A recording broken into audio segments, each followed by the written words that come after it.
العظيم حسبنا الله ونعم الوكيل نعم المولى ونعم النصير أعوذ بالله من الشيطان الرجيم بسم الله الرحمن الرحيم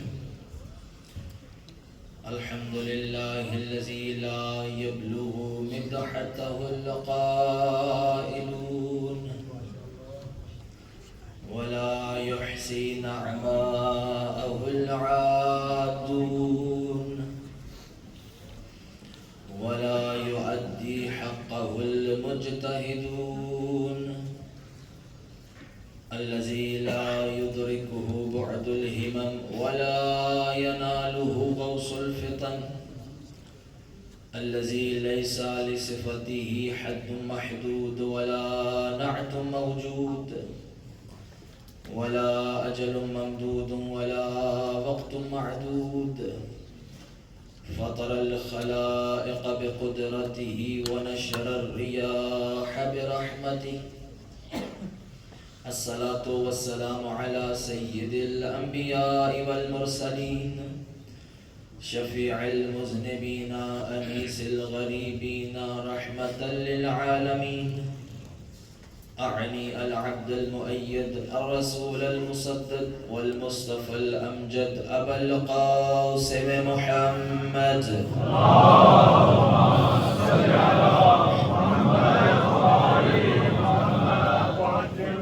ثم الصلاة والسلام والتحية والإكرام على وزيره ووصيه وأخيه ووارث علمه علم الأولين والآخرين علي بن أبي طالب صلوات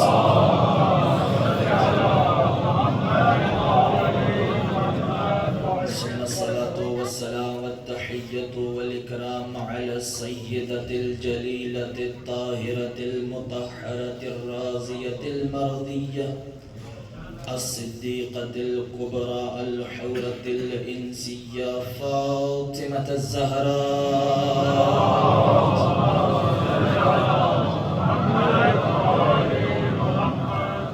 وعلى أولاده الطيبين الطاهرين المعصومين المظلومين المنتجبين المنتخبين واللعنة الدائمة على أعدائهم ومنكر فضائلهم ومصائبهم وولايتهم أجمعين أما بعد فقد قال الرحمن في القرآن بسم الله الرحمن الرحيم إن علينا للهدى صلوات محمد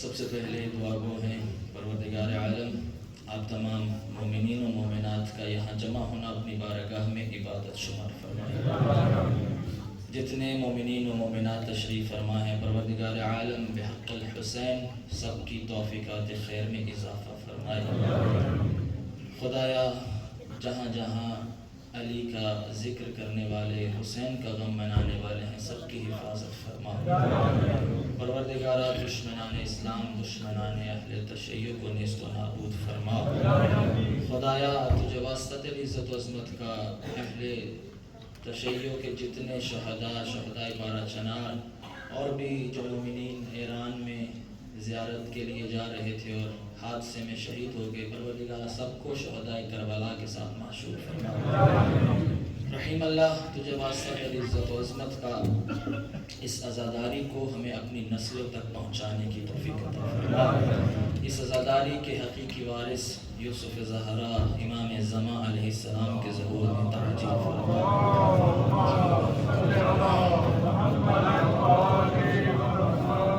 خدایا ہم سب کو امام کی زیارت نصیب فرما امام کے قدموں میں جام شہادت نوش کرنے کی توفیق عطا فرما تمام دعاؤں کی قبولیت کے لیے مل کے بآواز بلند صلوات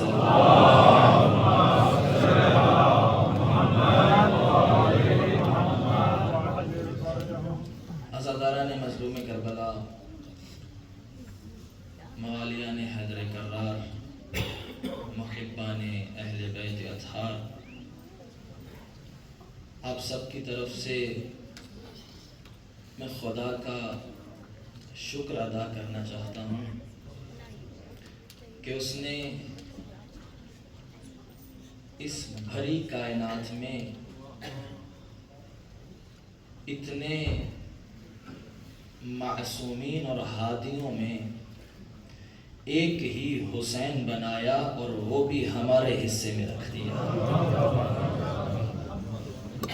یہ اس خدا کا کتنا شکر ہے، کتنا کرم ہے کہ اس نے بس ایک حسین بنایا اور وہ بھی ہمارے حصے میں رکھ دیا۔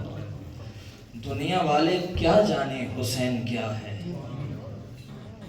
میں اکثر کہا کرتا ہوں کتنے نادان ہیں وہ لوگ کہ جنہوں نے حسین جیسا گوہر نایاب شیعوں کے حصے میں رکھ کے اپنے پاس بچایا ہی کیا ہے۔ صلوات پڑھیے محمد وآلہ۔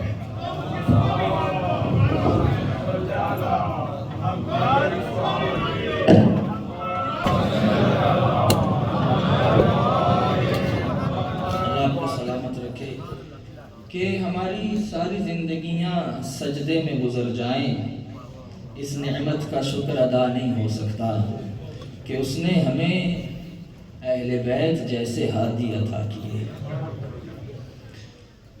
عزیزان محترم، آپ کے سامنے سورہ لیل کی ایک چھوٹی سی آیت کی تلاوت کی کہ جس میں پروردگار عالم اپنی ذمہ داری کا اعلان کر رہا ہے کہ کچھ کام ایسے ہیں جن کو خدا نے اپنے اوپر واجب قرار دیا ہے۔ یعنی خدا جو کسی کا مقروض نہیں ہے، جو مختار ہے، مجبور نہیں ہے، وہ خدا اپنے اوپر کچھ کاموں کو فرض قرار دے رہا ہے۔ یہ کسی مجبوری کے تحت نہیں بلکہ اس کی رحمت کے تحت ہے کہ اگر وہ اپنی مخلوق کے لیے کچھ کرتا ہے وہ کسی کا مقروض نہیں ہے بلکہ یہ اس کی رحمت ہے۔ اسی لیے اس نے اعلان کیا کہ کتب علی نفسہ الرحمہ، اللہ نے اپنے اوپر رحمت کو واجب قرار دیا ہے۔ یعنی یہ اللہ کا قانون ہے کہ وہ رحمان بھی ہو، رحیم بھی ہو۔ توجہ کیجئے گا۔ اور ایک اور اعلان جو اس نے کیا، کہا ان علینا للہدی، بے شک ہدایت کی ذمہ داری مجھ پر ہے۔ بھائی خدا رب کہتے ہی اسے ہیں کہ جو اپنے بندوں کو بنا کر ان کے حال پہ چھوڑ نہیں دیتا بلکہ جو بنانے کے بعد ان کی بقا کا بھی انتظام کرتا ہے۔ اسی لیے اس نے کہا میں نے اپنے بندوں کو بنا کے چھوڑا نہیں ہے۔ بھائی دنیا والے کوئی بھی چیز خلق کرتے ہیں تو خلق کر کے ان کو ان کے حال پہ چھوڑ دیتے ہیں، لیکن اس نے کہا فَتَبَارَكَ اللَّهُ أَحْسَنُ الْخَالِقِينَ، اللہ بھی خالق ہے، دنیا والے بھی خلق کرتے ہیں، مگر فرق ہے دنیا والے جب کچھ بنائے تو کسی نہ کسی چیز کو دیکھ کر خلق کرتے ہیں، جو بغیر کسی نمونے کے، بغیر کسی آئیڈیل کے خلق کرے وہ اللہ ہے، جسے کسی چیز کی ضرورت نہیں پڑتی۔ اب اس لیے اس نے کہا ان علینا للہدی، خالق میں ہوں تو ہدایت کی ذمہ داری بھی مجھ پر ہے، ہدایت بھی میں دوں گا۔ اب خدا ہدایت کیسے کرتا ہے؟ ہدایت دو طریقے سے ہوتی ہے۔ اب چونکہ ہدایت کی ذمہ داری اس نے لی ہے تو ہدایت کتنے طریقے سے ہے؟ دو طریقے سے، یا ہدایت تکوینی ہے یا ہدایت تشریعی ہے۔ تکوینی سے کیا مراد؟ کہ خدا نے انسان کی تمام مخلوقات کی فطرت میں ہدایت کو رکھا۔ یہ جو عقل عطا کی اللہ نے، یہ انسان کے لیے باطنی رہبر ہے۔ یہ انسان کو بتا رہا ہے، عقل بتا رہی ہے کہ کہ یہ کام اچھا ہے اس کی طرف جاؤ. بھائی جو خدا کو بھی نہیں مانتے وہ اتنا تو مانتے ہیں کہ سچ بولنا اچھی بات ہے، جھوٹ بولنا بری بات ہے، ظلم کرنا بری بات ہے. یہ کس نے بتایا؟ یہ وہ فطرت ہے جس کو اللہ نے انسان کے اندر رکھا ہے. یہ عقل ہدایت کر رہی ہے. اب ہدایت تکوینی مثال کے طور پر شہد کی جو مکھی ہوتی ہے اس کو کیا کسی نے بتایا ہے کہ تو نے کس طرح سے پھولوں سے رس چوسنا ہے اور پھر اس سے شہد بنانا ہے؟ بلکہ نہیں، خدا نے اس کو ہدایت کی ہے کہ اس طرح سے تو نے جا کر پھولوں سے رس چوس کر شہد بنانا ہے. بچہ جب دنیا میں آتا ہے کیا کوئی اسے سکھاتا ہے کہ ماں سے غذا کیسے لینی ہے؟ یہ خدا اس کو ہدایت تکوینی سے سکھا کے بھیج رہا ہے. بس یا تو خدا ہدایت تکوینی کرتا ہے یا تشریعی کرتا ہے. تشریعی کیا ہے کہ خدا نے انسان کو بھیجنے سے پہلے اللہ نے اس زمین پر ایک ہادی بھیجا تھا کہ انسان جب زمین پر جائے گا خدا جانتا تھا یہ کچھ نہ کچھ ایسا عمل کرے گا کہ اپنی عقل پہ پردے ڈال لے گا. اب اس کی عقل سے پردے ہٹانے کے لیے کوئی نہ کوئی ہادی ہونا چاہیے. اس نے انسان کو زمین پہ بھیجنے سے پہلے ہدایت کا انتظام کیا. بھائی توجہ چاہتا ہوں کہ خدا نے کیا کہا، ان علینا للہدا، ہدایت کی ذمہ داری میری ہے. اس لیے سب سے پہلے اعلان کیا، اے فرشتوں انی جاعل فی الارض خلیفہ، کہ میں زمین پر خلیفہ بنانے جا رہا ہوں. ابھی کوئی بندہ نہیں بھیجا لیکن خلیفہ کو پہلے سے بھیج دیا. صلوات پڑھیے محمد و آل محمد کی ذات پر. اب مومنین اگر آگے تشریف لیں، کافی جگہ ہے پیچھے، پلیز آگے صلوات پڑھتے ہوئے آگے تشریف لیں.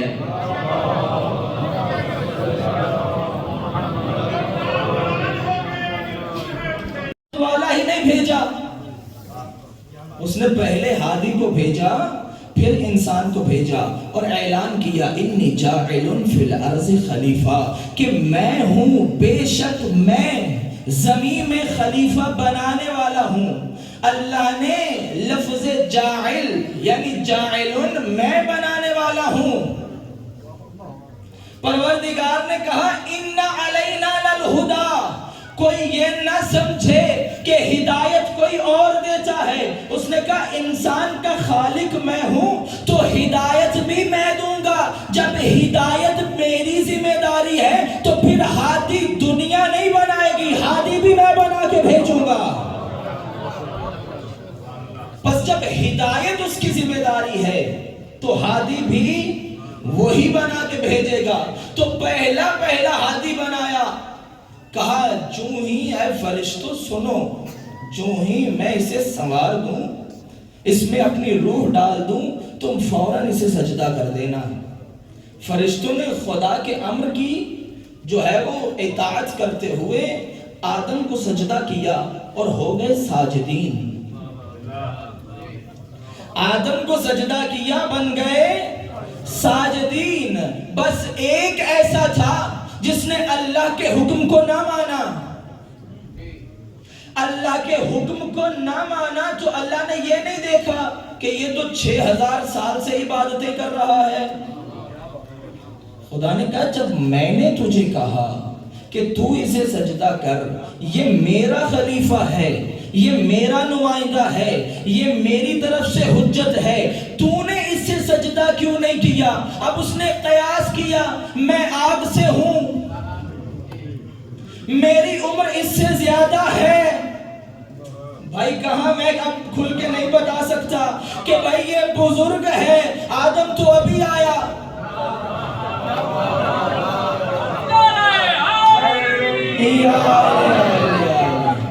کہ میں آگ سے، میں اس سے بہتر ہوں، بھائی میں اسے سجدہ کیوں کروں؟ اللہ نے کہا میں نے جسے ہادی بنایا تو نے اسے سجدہ نہیں کیا. 6000 سال کی عبادتوں کی اکڑ مجھے نہ دکھا، ایک ہادی کا انکار کرنے والے کو اللہ نے لعنت ڈال کے بارگاہ سے نکال دیا۔ یعنی خدا نے بتا دیا جو میرے بنائے ہوئے کسی ایک ہادی کا بھی منکر ہو خدا لعنت ڈال کے بارگاہ سے نکال دے، تو جو 14 کا منکر ہو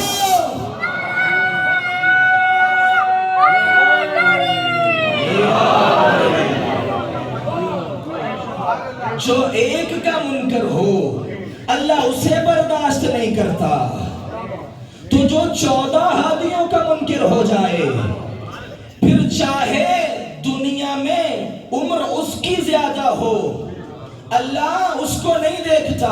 خدا نے کہا میرا ہادی ہے، میں نے تجھے کہا اس کی اطاعت کرنی ہے، میں نے تجھے کہا اس کو ماننا ہے۔ بس ہدایت خدا کی طرف سے ہے اور ہادی بھی خدا مقرر کرے گا۔ خدا نے ہدایت تشریعی کا سلسلہ چلایا۔ تشریعی یعنی شریعت، یعنی پہلا ہادی آدم شریعت لے کر آیا۔ اب دیکھیں وہ خالق ہے نا، اس نے اب اس دنیا میں بھی اب دیکھیں جتنے خلق کرنے والے ہیں، جو بنانے والے ہیں، اب کوئی بھی چیز آپ خریدتے ہیں اس کے ساتھ ایک مینول دیا جاتا ہے کہ اس کو پڑھ کر اس چیز کو استعمال کرنا، کیونکہ بنانے والا جانتا ہے کہ ایسے استعمال کرو گے تو یہ باقی رہے گی۔ اب اللہ نے بھی انسان کو بنا کے بے وارث نہیں چھوڑ دیا، بلکہ پورا نظام زندگی دیا۔ ایسے زندگی گزارو گے تو یہاں بھی زندہ رہو گے، وہاں بھی زندہ رہو گے۔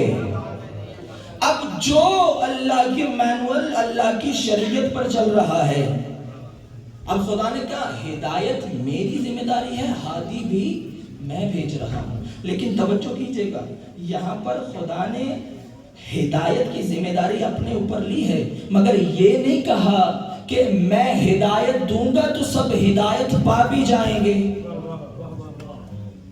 بھائی خدا نے یہ کہا ہے کہ ہدایت میں دوں گا، مگر یہ ذمہ داری نہیں لی کہ ہر بندہ ہدایت پا جائے گا۔ آپ پریشان ہو گئے؟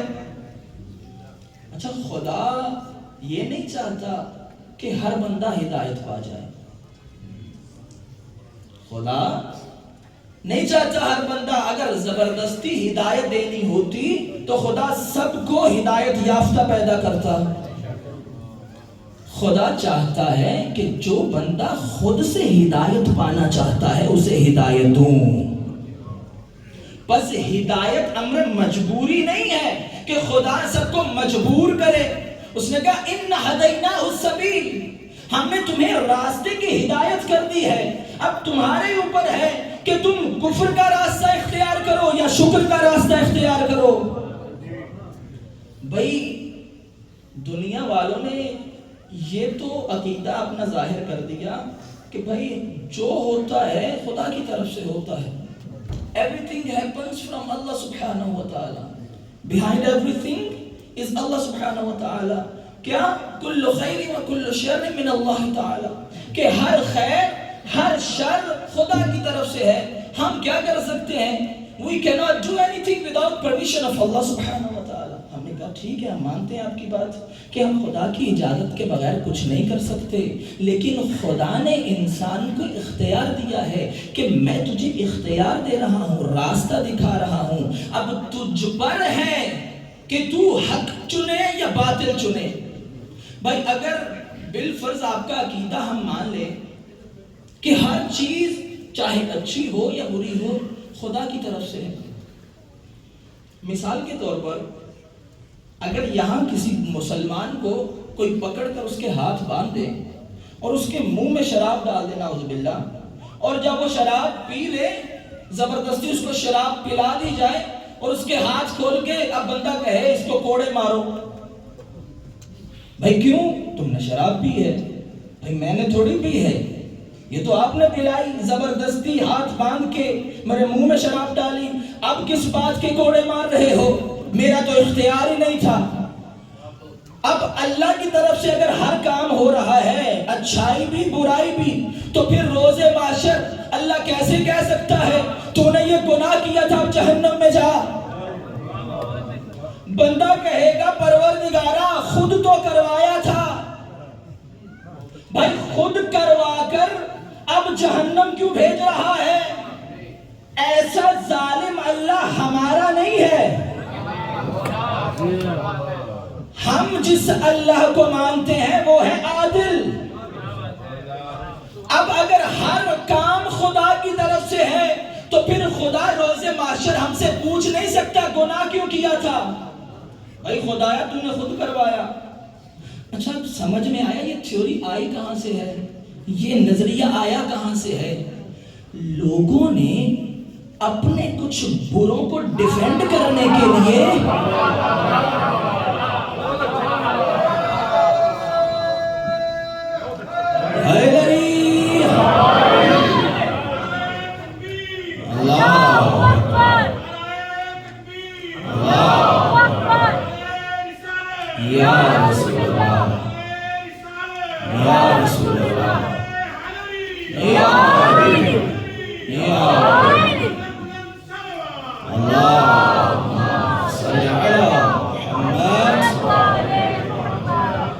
یعنی یہ نظریہ تصور کریں کہ کیسا انہوں نے ایک جو ہے وہ پلان بنایا ہے، ایک خاکہ ایسا بنایا کہ لوگوں کو کہیں بھائی کون نہیں مانے گا کہ جو ہوتا ہے خدا کی اجازت کے بغیر ہوتا ہے، جو ہے وہ خدا کی اجازت سے ہوتا ہے۔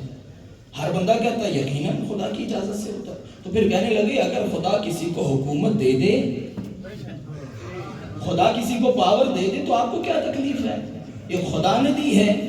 اگر خدا نے کسی کو پاور دے دی تو یہ خدا نے دی ہے۔ بھائی اگر خدا کی نظر میں حکومت عزت کا معیار ہوتا تو فرعون سب سے بڑا عزت دار ہوتا۔ بھائی جو میرے ساتھ ہیں، اگر خدا کی بارگاہ میں دولت اور حکومت ہی معیار ہوتا تو نمرود اور قارون عزت دار ہوتے۔ خدا کی نظر میں دولت اور حکومت عزت کا معیار نہیں ہے۔ بھائی کچھ بروں کو ڈیفینڈ کرنے کے لیے خدا کو ظالم بنا دیا کہ بھائی جو ہوتا ہے خدا کی طرف سے ہوتا ہے، ہمارے پاس کوئی اختیار نہیں ہے۔ میں نے کہا چلو 1 منٹ کے لیے تمہارا نظریہ مان لیتے ہیں کہ جو ہوتا ہے خدا کرواتا ہے، تو پھر 1400 سال سے یہ جو منبروں پر تمہارے بڑوں پہ لعنتیں ہو رہی ہیں، صلوات پڑھیے محمد و آل محمد کو۔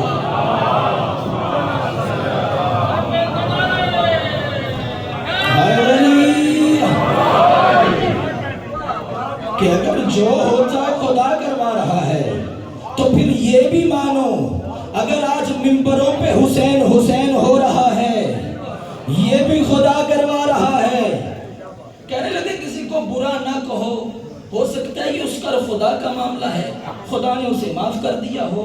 میں نے کہا اچھا اگر کوئی علی کے مقابلے میں آ جائے خدا اسے معاف کر سکتا ہے، اگر کوئی زہرا کے مقابلے میں آ جائے خدا اسے معاف کر سکتا ہے، اگر کوئی حسین کے مقابلے میں آ جائے اگر خدا اسے معاف کر سکتا ہے تو خدا ہماری لعنتیں بھی معاف کر سکتا ہے۔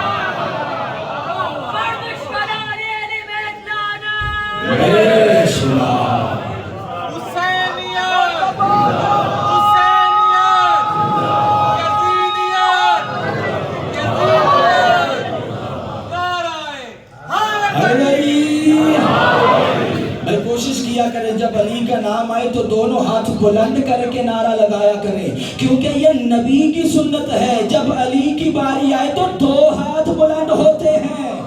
نعرہ علی جو فرماتے ہیں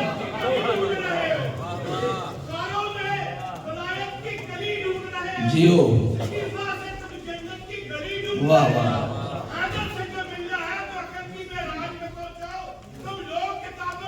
علی لوگ علی کو سمجھنے کی کوشش کرتے ہیں، بھائی وہ کیسے سمجھ میں آئے؟ تمہارے چھوٹے سے دماغ میں کیسے آ سکتا ہے؟ اگر کعبے میں آئے تو کعبہ برداشت نہیں کر سکتا۔ اس لیے لوگوں نے اپنے بروں کو بچانے کے لیے نعوذ باللہ خدا کو ظالم بنا دیا کہ ہم تو مجبور ہیں۔ جو کرواتا ہے اللہ کرواتا ہے. اللہ نے کہا نہیں، میں نے تجھے اختیار دیا ہے، تجھے صاحب اختیار بنایا ہے کہ تیرے اوپر ہے، یا تو علی کی پیروی کر یا علی کے مقابلے میں آ. اب تو اپنے اختیار سے چن رہا ہے کہ علی کے مقابلے میں آئے، اب تو اپنے اختیار سے چن رہا ہے کہ حسین کے مقابلے میں آئے. اس پر اللہ نے تجھے مجبور نہیں کیا، خدا نے تجھے صاحب اختیار بنایا ہے. بس ہدایت اس کے ذمہ ہے، ہادی وہ مقرر کرے گا. یہی سبب ہے اس نے ہدایت کا سلسلہ چلایا، اور سلسلہ چلتا ہوا آدم سے بڑا، آدم سے بڑھ کے نوح، نوح سے بڑھ کے ابراہیم، ابراہیم سے اسماعیل، اسماعیل سے یعقوب، یعقوب سے اسحاق، یہ سارا سلسلہ موسیٰ و عیسیٰ تک بڑھتا بڑھتا ایک مرتبہ اللہ نے پھر اعلان کیا، هو الذی ارسل رسولہ بالہدی، کہ اللہ اپنا تعارف کرواتے ہوئے بتا رہا ہے هو الذی، وہ ایسا ہے، ارسل رسولہ بالہدی، کہ جس نے اپنے رسول کو بھیجا ہدا کے ساتھ. اعلان کیا کیا تھا؟ ان علینا للہدا، کہ ہدا کی ذمہ داری کس پر ہے؟ اللہ پر. اب یہاں کیا کہا؟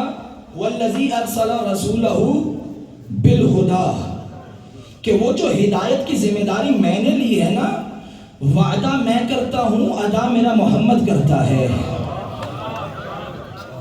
هو الذی ارسل رسولہ بالہدی ودین الحق، میں نے اپنے رسول کو بھیجا ہدا کے ساتھ اور دین حق کے ساتھ، لیظہرہ علی الدین کلہ، تاکہ تمام دینوں پر ظاہر ہو جائے، غالب ہو جائے. اگرچہ ولو کرہ المشرکون، اگرچہ مشرکوں کو برا ہی کیوں نہ لگے، پھر بھی میرا نبی ہدایت بانٹے گا. کسی کو اچھا لگے یا نہ لگے، میرے نبی کو میں نے ہدا کے ساتھ بھیجا ہے. اب یہ میرا نبی ہے جو ہدایت بانٹے گا. توجہ چاہتا ہوں، یعنی اللہ نے اس کو ہادی بنا کے بھیجا ہے کہ اس سے ہدایت لینی ہے، اس کو یہ نہیں بتانا حسبنا کتاب اللہ. یہ میں نے ہادی بھیجا ہے، اس سے ہدایت لینی ہے، اس سے سیکھنا ہے، اس کو سکھانا نہیں ہے.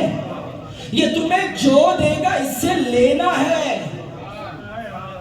نبی جیسے جیسے ہدایت دیتا جائے گا ویسے ویسے ہدایت لیتے جانا. میرے نبی کا ہر عمل تمہارے لیے ہدایت ہے. بھائی پروردگار عالم کتنا کریم ہے. توجہ کیجئے گا کہ آج دنیا میں جو لوگ ایگزام دیتے ہیں یونیورسٹیز کالجز میں، جب وہ ایگزامینیشن ہال میں بیٹھے ہوتے ہیں، کیا وہ ایگزامینر سے کہہ سکتے ہیں کہ ہمیں پیپر کے کچھ سوال نہیں آتے تو آپ ذرا تھوڑی مدد کر دیجئے؟ وہ کہے گا میں یہی مدد کر سکتا ہوں، پیپر مجھے دو اور بسم اللہ تشریف لے جائیے. لیکن اللہ کیسا ایگزامینر ہے؟ توجہ کیجئے گا. اس نے کہا میں نے تجھے پیدا کیا ہے آزمائش کے لیے، امتحان کے لیے، مگر میں رحمان ہوں، رحیم ہوں. میں تجھے بتا رہا ہوں اگر دنیا میں اس ایگزامینیشن ہال میں تجھے کوئی پرابلم ہونا تو میں اللہ نے پہلے سے ہی پیپر آؤٹ کر دیا ہے. میرے نبی کی کاپی کرتے جاؤ، میرا نبی جیسے جیسے کرتا جائے ویسے ویسے کرتے جاؤ، تم کامیاب ہو جاؤ گے. اب نبی ہدایت بانٹ رہا ہے. یہاں پر اللہ نے کوئی بریکٹ نہیں لگائی کہ نبی اعلان رسالت سے پہلے ہدایت دے رہا ہے یا بعد میں. میرے نبی کی پوری زندگی ہدایت ہے. اگر نبی کسی کے دروازے پر رک کر آیت تطہیر کی تلاوت کرے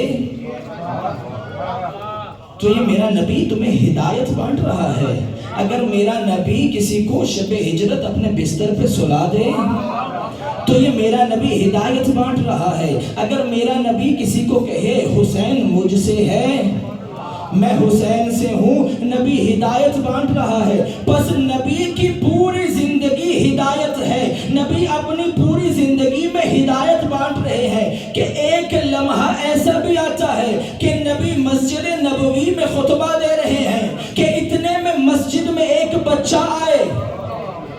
جو ہی بچہ داخل ہو نبی کہیں مرحباً بکا یا زین السماوات والارض، اے زمین و آسمان کی زینت، خوش آمدید، خوش آمدید، ویلکم اے حسین۔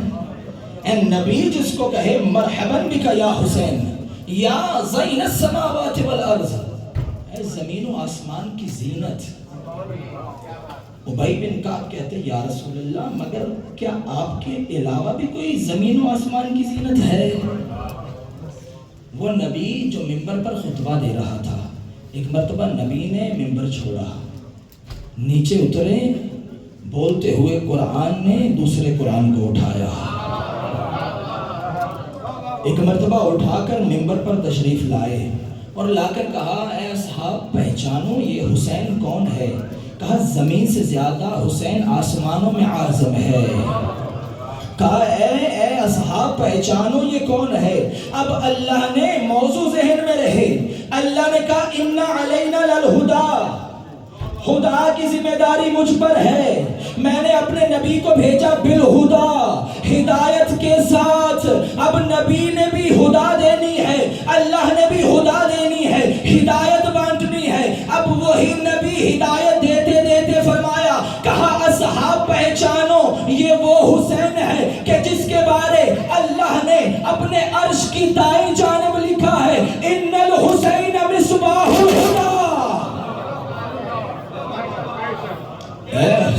اے اصحاب پہچانو ان الحسین مصباح الہدی وسفینۃ النجاۃ، وہ ہدایت جو اللہ تمہیں بانٹ رہا ہے، وہ ہدایت جو میں لے کے آیا ہوں، اے اصحاب سن لو، اس ہدایت کا چراغ حسین ہے، اس ہدایت کا چراغ حسین ہے۔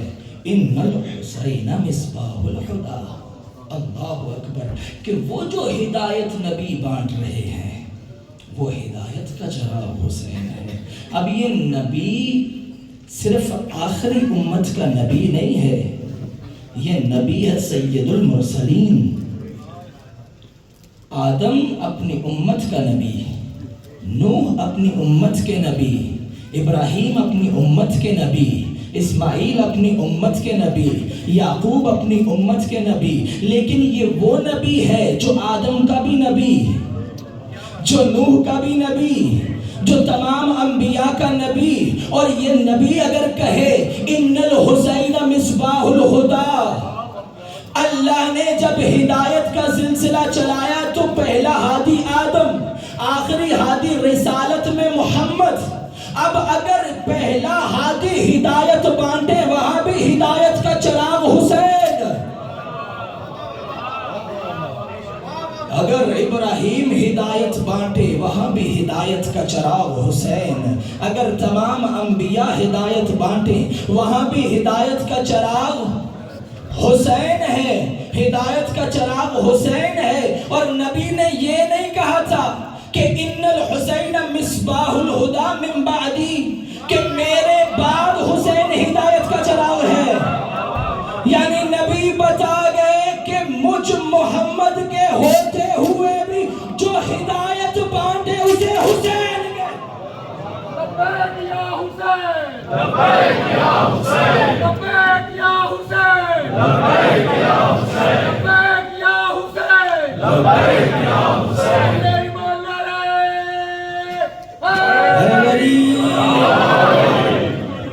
کہ میرے ہوتے ہوئے جو ہدایت کا چراغ ہو اسے حسین کہتے ہیں۔ اور کون تعریف کر رہا ہے اس حسین کی؟ کون تعریف کر رہا ہے؟ جسے اللہ کہے والشمس وضحاها والقمر اذا تلاها، جسے اللہ کہے والضحى واللیل اذا سجا ما ودعك ربك وما قلا، جسے اللہ کہے سراجا منیرا، اللہ جسے اپنا چمکتا ہوا آفتاب کہے، اللہ جسے خورشید نبوت کہے، اللہ جسے سورج پروردگار کہے، وہ سورج جس چراغ کی تعریف کرے اسے حسین کہے۔ کہتے ہیں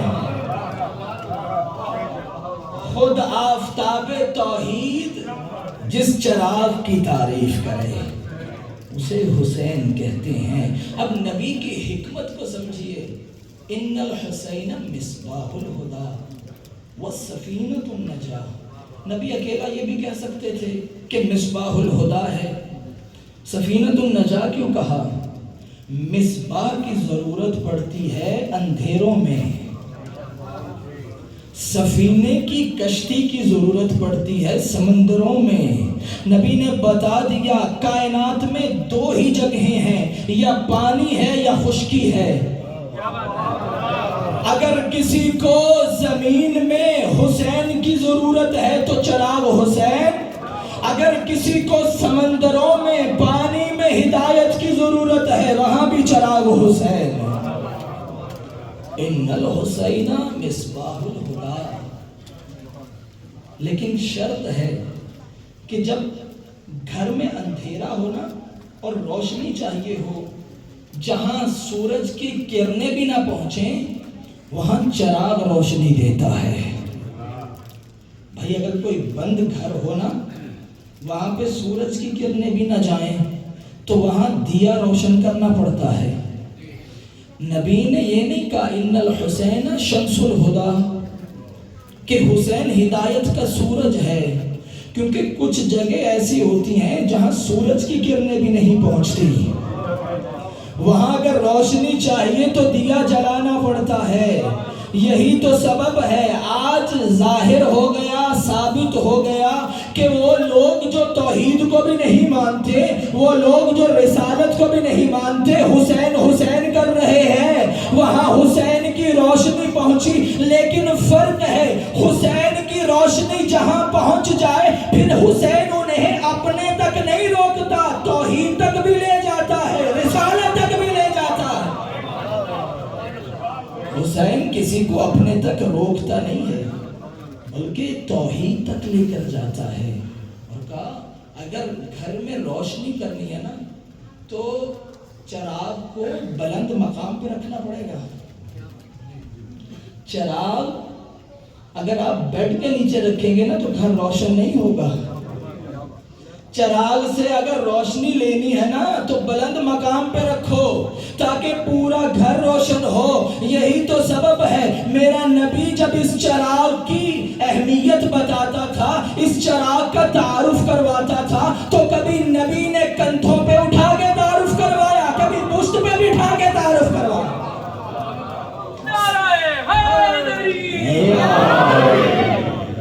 کہ جب نبی نے بھی کبھی اس چراغ کا تعارف کروایا تو کبھی سجدے سے سر نہیں اٹھاتا، کبھی کندھوں پہ بٹھا کر مدینہ کی گلیوں میں گھومتا ہے۔ اور کہنے والے نے جب دیکھا کہ نبی حسن و حسین کو کندھوں پہ اٹھا کر مدینے کی گلیوں میں سیر کروا رہے ہیں تو کہا نعم المرکب یا حسین، اے حسین تیری سواری کتنی خوبصورت ہے۔ تو نبی نے ایک مرتبہ دیکھ کے کہا تو نے سواری کو دیکھا، تو نے یہ نہیں دیکھا سوار کتنا خوبصورت ہے، کہ سوار کتنا خوبصورت ہے۔ کبھی سجدے میں نبی ہو، عام نبی نہیں، چھوٹا نبی نہیں، سید المرسلین نبی، عام عبادت نہیں، عبادتوں میں سب سے افضل عبادت، اس عبادت کا بھی عام رکن نہیں، سب سے اعلیٰ رکن سجدہ۔ اتنی بڑی عبادت میں پشت پر حسین آ جائے اور نبی سر نہ اٹھائے، لیکن کیا کیا جائے، بغض اہل بیت بھی ایسی بیماری ہے کہ جس کا علاج آج تک نہیں آیا۔ کینسر کا علاج ہونے لگ گیا مگر یہ وہ بیماری ہے جو نسلیں برباد کر دیتی ہے۔ لکھنے والوں نے لکھا، کہنے والوں نے کہا اس میں کیا کمال ہے۔ آج بھی گھر میں دیکھو، باپ نماز پڑھ رہا ہو، کوئی نماز پڑھ رہا ہو تو بچے آ کر پشت پہ سوار ہو جاتے ہیں۔ بچوں کا تو کام ہی یہی ہے، بچے جہاں کسی کو جھکا دیکھتے ہیں، سواری کا شوق ہوتا ہے، آ کر سوار ہو جاتے ہیں۔ میں نے کہا عقل کے اندھو، تم نے یہ تو کہہ دیا بچوں کا کام یہی ہے۔ نبی اس وقت گھر میں نماز نہیں پڑھ رہے تھے۔ بھائی آپ کے اگر سماعت بیدار ہیں کہ نبی پر حسین سوار ہو جاتا. نبی نماز پڑھ رہے ہیں مسجد نبوی میں، پیچھے بہت لمبی لمبی صفیں ہیں. اگر بچے کو سواری کا ہی شوق ہوتا تو پیچھے بڑی تیز رفتار سواریاں تھی. سلوات پڑھیے محمد آل محمد.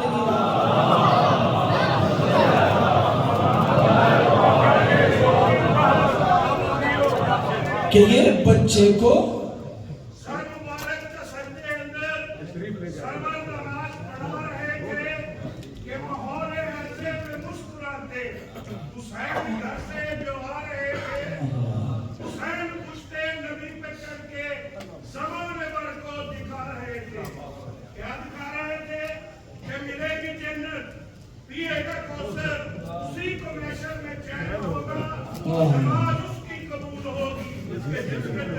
حسین نعرہ حیدری اور آپ کو سلامت رکھے. کہ جناب اگر بچہ سواری سمجھ کے ہی سوار ہوتا تو تشریف لے جانے والے بہت تھے، مگر حسین بتا رہا ہے یہ بچہ نہیں، یہ امامت پشت رسالت پہ آ رہی ہے. اور پھر اہل بیت کو اپنے جیسا کہنے والوں، تم میں سے کسی کی مجال ہے کہ نبی کے اوپر سوار ہو جائے؟ یہ وہ مہر نبوت ہے جہاں قرآن لکھا ہے بھائی سوار ہونا تو دور کی بات، سوچو گے تو کافر ہو جاؤ گے. لیکن نبی اسی کاندھوں پر کبھی علی کے قدم رکھوائے، کبھی حسن و حسین کو بٹھائے. نبی یہ کر کے بتا رہا ہے کہ قرآن پہ قرآن آ جائے تو کوئی فرق نہیں پڑتا.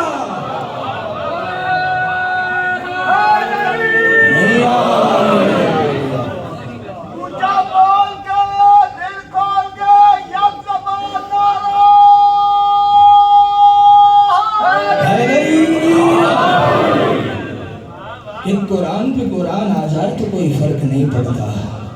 اس لیے مدینہ کی گلیوں میں سیر کروایا کرتے تھے کہ ان کو پہچانو، ان الحسین مصباح الہدی، حسین ہدایت کا چراغ ہے. اب جسے نبی کے دور میں یا نبی کے بعد ہدایت چاہیے وہ حسین کے پاس آئے، وہ حسین سے ہدایت طلب کرے. اور کیا کہا؟ وَالسَّفِينَةُ النَّجَاةُ، نجات کی کشتی ہے. اگر ہدایت چاہیے تو بھی محتاج حسین، اگر نجات چاہیے تو بھی محتاج حسین. کشتیاں تو پہلے بھی بنی، اس سے پہلے ایک سفینہ نجات بنی جو بنائی حضرت نوح نے. مگر فرق بڑا ہے عزیزان محترم، وہ کشتی بنی تھی اور اپنے دور میں ہی ختم ہو گئی. جو نوح کشتی بنائے وہ اپنے زمانے میں ختم ہو جائے، مگر یہ وہ حسین کی کشتی ہے کہ جو 1400 سال سے لے کر قیامت تک ہدایت بانٹ رہی ہے. اس کا مطلب جو نوح کی کشتی جو زمانوں میں محدود ہو جائے وہ نوح کی کشتی ہے، جو زمانوں پہ چھا جائے وہ حسین،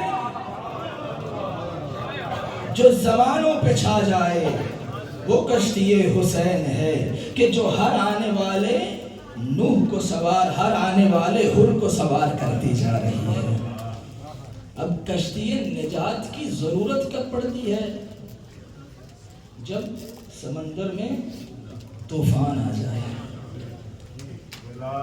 کشتی کی کب ضرورت پڑتی ہے؟ جب سمندر میں طوفان آ جائے. پھر پیچھے سگنل دیے جاتے ہیں کہ بھائی جلدی سے کشتی نجات کو بھیجو، ہم غرق ہونے والے ہیں. اب کشتی نجات کو بھیجا جاتا ہے، کشتی نجات بڑھ رہی ہے. آپ نے جب سمندر میں طوفان آ جائے تو آپ نے صرف بتانا ہے کہ ہمیں کشتی نجات کی ضرورت ہے. کبھی ایسا ہوا ہے کہ وہ غرق ہونے والے کشتی نجات کی طرف گئے ہوں؟ آپ نے بتانا ہے، کشتی خود آپ کی طرف چل کے آئے گی. آپ نے صرف بتانا ہے ہمیں تمہاری ضرورت ہے. اب کشتی اگر بڑھ رہی ہو آپ کی طرف پہنچے، مجھے بتانا ذرا کشتی نجات کیا مرے ہوئے لوگوں کو اٹھاتی ہے؟ کشتی نجات کس کو دینی ہے؟ جس میں زندگی کی کچھ رمق باقی ہے، جو تھوڑا بہت سانس لے رہا ہے، جو مرنے کے قریب ہے مگر زندگی چاہتا ہے۔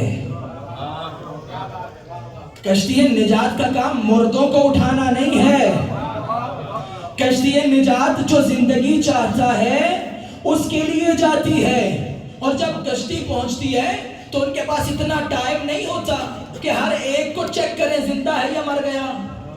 اب وہاں تو جتنے مرضی بڑے ہوں، کشتی نجات چیک نہیں کرتی، وہ دیکھتی ہے اور آواز لگاتے ہیں کوئی زندہ ہے۔ اب جسے زندگی چاہیے ہوتی ہے، جسے نجات چاہیے ہوتی ہے، اس کا کام یہ ہوتا ہے کہ جب وہ آواز لگائیں ان کی آواز پر بس ایک بار لبیک کہہ دے۔ بھائی یہی تو سبب ہے حسین نے 1400 سال پہلے کہا تھا کوئی ہے۔ اب جسے نجات چاہیے بس ایک بار کہے لبیک یا حسین۔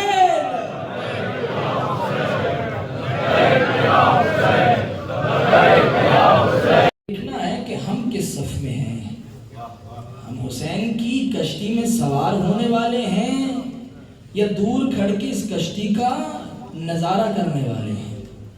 ایک طرف وہ ہیں کہ جن کو حسین ہدایت کا چراغ بجھا کے کہے کہ چلے جاؤ، لیکن انہیں ایسی معرفت ہو گئی ہے حسین کی، انہیں ایسی پہچان ہو گئی ہے اپنے امام کی کہ حسین کہتے ہیں میں تمہاری نجات کا ضامن ہوں، جو جانا چاہے چلے جاؤ۔ مگر ایک مرتبہ عباس سے علمدار اٹھتے ہیں اور اٹھ کر کہتے ہیں مولا و آقا عباس اور آپ کو چھوڑ کے چلا جائے؟ اے مولا و آقا اگر میری کئی زندگیاں آپ پر قربان ہو جائیں، مجھے ذبح کر دیا جائے پھر زندہ کیا جائے، عباس کبھی سوچے گا بھی نہیں حسین کو چھوڑ کر چلا جائے۔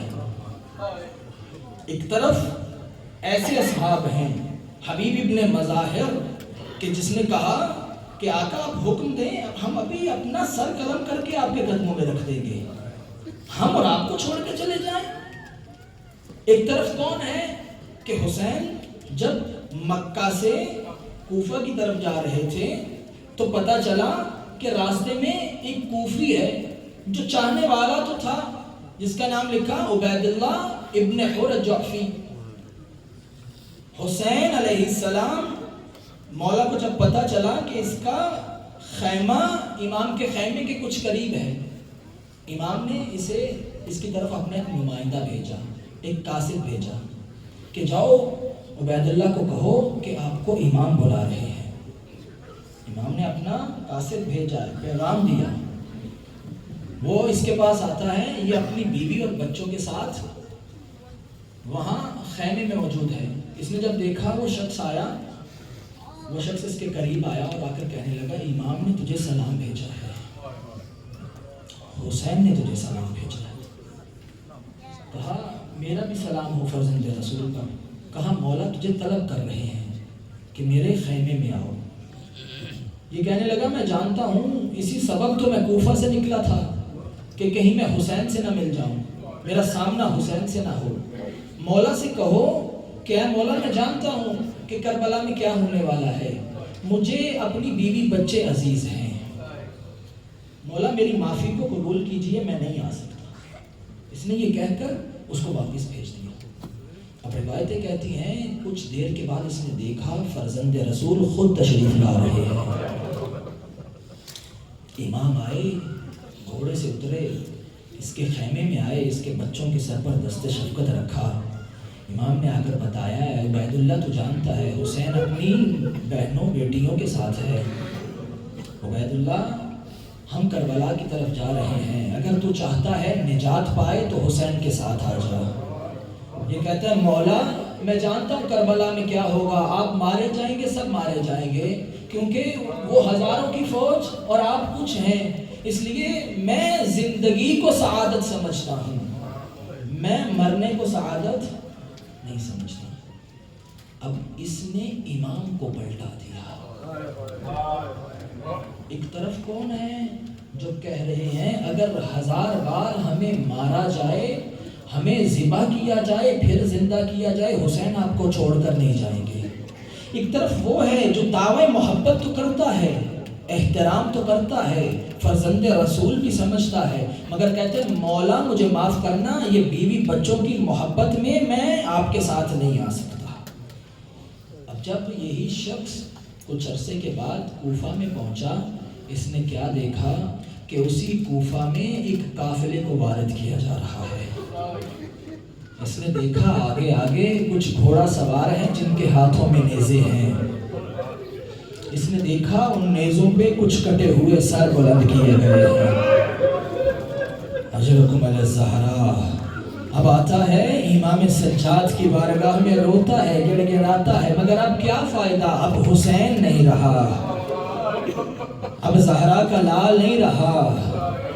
عزیزان محترم، ایسا نہ ہو ہمارا زمانے کا امام ہماری طرف آئے، ہم اپنے امام کو نہ پہچان سکیں۔ اپنے آپ کو تیار کیجئے امام زمانہ کے لیے۔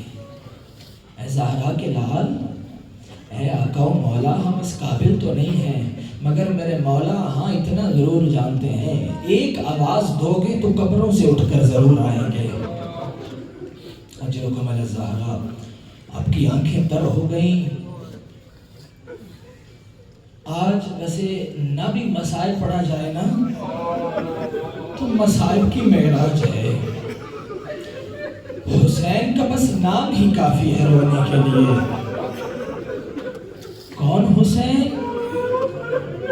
جو حسین کہتا تھا انا قتیل العبرات، وہ ان ظالموں نے حسین کو رولا رولا کے مارا ہے، اور کبھی مجھے اکبر کے لاشے پر رلایا، کبھی مجھے اصغر کے لاشے پہ رلایا، اور کبھی مجھے قاسم کے ٹکڑے چنتے رلایا، اور کبھی مجھے عباس کے بازوؤں پہ رلایا۔ اجرکم علی الزہرا۔ عزادارو، آج شرم نہ کرنا، جو بندہ پورے محرم میں نہیں گریا جس نے کیا، وہ آج جناب سیدہ سے معافی بھی مانگے اور کہے اے بی بی میں سارے محرم حسین پہ نہ رو سکا، اے بی بی شاید میں اپنے گناہوں کی وجہ سے نہ رو سکا، اے بی بی میری مدد کیجئے میں تیرے حسین پہ رو سکوں۔ کس حسین پہ رونا ہے جس کے بارے سید سجاد کہتے تھے کہ اگر راستے میں ہم اپنے بابا کا سر دیکھ کے روتے، ہمارے سروں میں نیزے مارے جاتے تھے۔ اجرکم علی الزہرا۔ بی بی ہم سب سے راضی ہو جائیں۔ عزادارو، شرم نہ کرنا، آج وہ دن ہے جب زینب بغیر سکینہ کے حسین کی قبر پہ آئی ہے۔ اللہ اجرکم علی الزہرا۔ کون حسین؟ وہ حسین ہے نا کہ جسے اگر رات کو پیاس لگ جاتی تھی تو فاطمہ اٹھ کے حسین کو پانی پلاتی تھی۔ یہ وہ حسین ہے نا کہ جس حسین کو اگر دھوپ لگ جائے تو زینب کبریٰ حسین کے سامنے سایہ بن کے کھڑی ہو جاتی تھی۔ یہ وہ حسین ہے۔ عزادارو، میں نے روایتوں میں پڑھا، نبی کی حدیث ہے، نبی نے فرمایا ایک بندے کو دیکھا، نبی نے رسول اللہ نے دیکھا کوئی جانور کو مار رہا تھا، اس کے قریب آئے، آ کر کہنے لگے سنو خبردار جانور کو بھی نہ مارا کرو، اگر مارنا بھی پڑ جائے نا تو خبردار کسی جانور کے بھی منہ پہ نہ مارنا، کیونکہ چہرہ انسان کی عزت کا باعث ہوتا ہے، کسی کے منہ پہ نہ مارا کرو۔ اور میں کہوں گا یا رسول اللہ آج آپ کو گوارا نہیں ہے اور کوئی جانور کے بھی منہ پہ مارے، اور رسول اللہ آپ کا جانا تھا، اور کبھی فاطمہ کو تماچے مارے اور کبھی سکینہ کو تماچے۔ یا حسین، اے بی بی ہمارا رونا قبول کیجئے۔ عزادارو، آج جو 40 پہ کربلا نہ جا سکے، اور بی بی سے کہیے بی بی ہم کربلا تو نہ جا سکے، اور بی بی یہاں تیرے حسین کا پرسہ دے رہے ہیں، اور میں کہتا ہوں عزادارو دیکھو نا ذرا کربلا کی جانب، آج کربلا میں دیکھو نا کیا ہو رہا ہے۔ حسین کا ظاہر ہے، اس حسین کے ظاہر کا احترام یہ ہے کہ اس حسین کے ظاہر کا احترام نجف سے لے کے کربلا تک سائے کا انتظام کیا گیا. اور کوئی بڑھ کے کھانا پیش کرتا ہے اور کوئی بڑھ کے پانی پیش کرتا ہے. ارے سب کو سایہ محفوظ کر رہا ہے. مگر میں کیا بتاؤں، اور کربلا سے کوفہ، کوفہ سے شام، جہاں قافلے کو روکتے یہ ظالم اپنے لیے خیمے لگاتے اور زینب و ام کلثوم کو دھوپ میں کھڑا کر دیتے. روایتیں کہتی ہے ایک جگہ پر انہوں نے قافلے کو روکا اور روکنے کے بعد ایک مرتبہ اپنے لیے خیمے لگائے اور سید زادیوں کو چلتے صحرا میں چھوڑ دیا.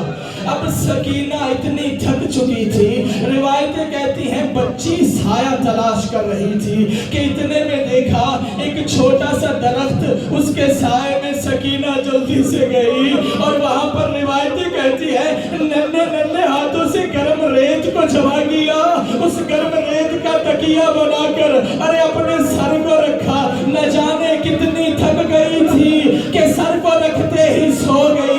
اپنے ایمان سے بچاؤ. اگر تم اپنے چھوٹے بچوں کے ساتھ پردیس جاؤ، وہاں تمہاری 4 سالہ بچی جدا ہو جائے، ارے ماں باپ پہ کیا گزرے گی. روایتیں کہتی سکینہ وہاں سوئی اور ظالموں نے جلدی سے قافلے کو چلایا اور حسین کی یتیمہ بچھڑ گئی. اب جب آنکھ کھلتی ہے اور نہ بھیا سجاد اور نہ پھوپھی زینب اور سکینہ جائے تو کہا اجرکم الزہرا ہاں زہدارو. روایتیں کہتی یہی کاروان اب جب شام کے باہر پہنچا ہے، سید سجاد اس حالت کو بیان کرتے ہیں.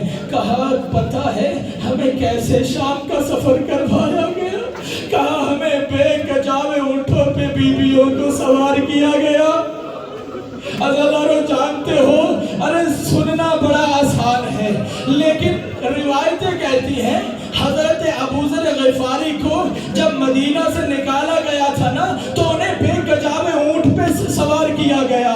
جب انہیں اونٹ سے اتارا گیا ان کے گوشت، ان کے زانوؤں کا گوشت ختم ہو چکا تھا. یہ ایک مرد کی حالت ہے. ارے حسین کی یتیمہ کو بے کجاوے اونٹوں پہ سوار کیا اور زینب کبریٰ کو سوار کیا. امام فرماتے ہیں خود تو چھاؤں میں بیٹھتے، ہمیں جو ہے دھوپ میں بٹھاتے. اگر ہم نیزوں پہ سروں کو دیکھ کے روتے تو ہمیں چپ نہیں کروایا جاتا تھا اور بلکہ سروں میں نیزے مارے جاتے. امام فرماتے ایک مرتبہ وہ مرحلہ آیا کہ شام کے باہر روکا گیا. کہا کس لیے روکا ہے؟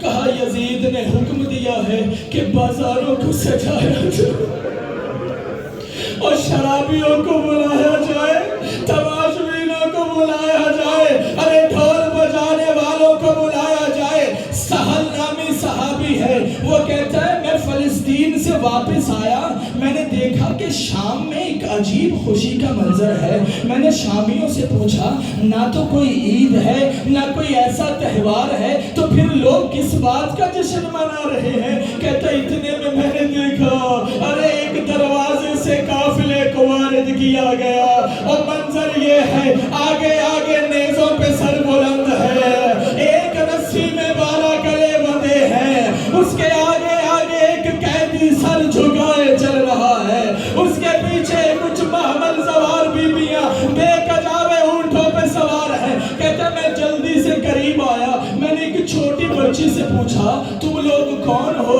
یہ کیا ہوا ہے؟ اس نے کہا میں سکینہ بنت الحسین ہوں. کہا میں حسین کی بیٹی ہوں. کہا اے بی بی میرے لائق کوئی خدمت ہو. کہا بس ایک کام کر، اس نیزہ سوار کو کہہ اس نیزے کو ہم سے آگے لے جائے اور تاکہ لوگ حسین کے سر کو دیکھے اور کوئی ہماری بے ردائی کو نہ دیکھے.